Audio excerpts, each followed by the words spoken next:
খুবই ভালো লাগছে আলহামদুলিল্লাহ। আমি সবার কাছে অনেক ধন্যবাদ জানাতে চাই, এখানে সবাই আসছে এই সুন্দর একটা দিনে।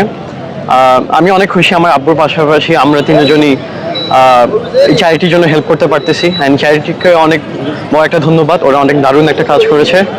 তো আলহামদুলিল্লাহ, ইনশাল্লাহ আমাদের জন্য দোয়া করেন যাতে আমরা ফিউচারে যাতে আমার আব্বুর মতনই আমরাও হাটহাজারীকে হেল্প করতে পারি ইনশাআল্লাহ।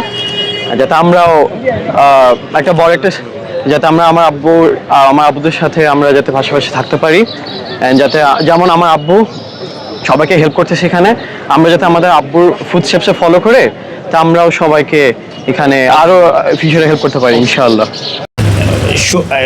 ঈদ মোবারক এবং ঈদুল আজহার পক্ষে সবাইকে শুভেচ্ছা জানাই। দেশের বাইরে ঈদ উদযাপন করেন, গ্রামের বাড়িতে নিজ জন্মভূমিতে বাবা মায়ের সাথে একসঙ্গে নিয়ে এবং হত দরিদ্র মানুষকে সবাইকে সহযোগ করে ঈদ উদযাপন করতে আনন্দটা কেমন লাগে? খুবই ভালোই লাগছে আসলে, কারণ দেশের বাইরে তো যত সুন্দর হোক না কেন দেশের মতো তো আর কিছুই না থাকে না। তো ভালোই লাগে এখানে আসলে থাকতে। আর আলহামদুলিল্লাহ আমার আব্বুর জন্য আমি অনেক আনন্দিত, কারণ আমার আব্বু আমাদেরকে সবসময় এখানে আনে, সবার সাথে আমাদেরকে পরিচয় করায় দেয়। তো ভালোই লাগে হাটহাজারী থেকে আসতে। নিজ সাথে আজকে মাংস বিতরণ করে ঈদটা সবার সাথে ভাগাভাগি করে উদযাপন করতে কেমন লাগে? খুবই ভালোই লাগতেছে আলহামদুলিল্লাহ। ঈদটা আসলে সবার সাথে সেলিব্রেট করার মতন একটা অনুষ্ঠান। তো অনেক ভালো লাগতেছে যে আমরা সবাইকে মাংস দিতে পারতেছি, কোরআন হাতে দিতে পারতেছি।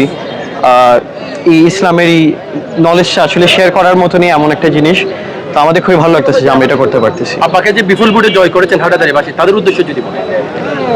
থ্যাংক ইউ, ধন্যবাদ। আপনারা আমার আব্বুর জন্য ভোট করেছেন সবাই।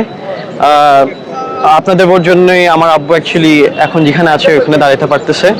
তো ইনশাল্লাহ আমার আব্বু আপনাদের জন্য আরো অনেক কাজ করবে, আরো অনেক সাপোর্ট দিবে আশা করি। আর আপনারা আমার আব্বুকে সাপোর্ট করতে থাকেন, আমাদেরকে আপনাদের দোয়ায় রাখেন। আপনার পরিচয়টা একটু দিবেন। আমার নাম মীর মোহাম্মদ হামজা নাসির, আমি হলাম আমার আব্বুর প্রথম ছেলে।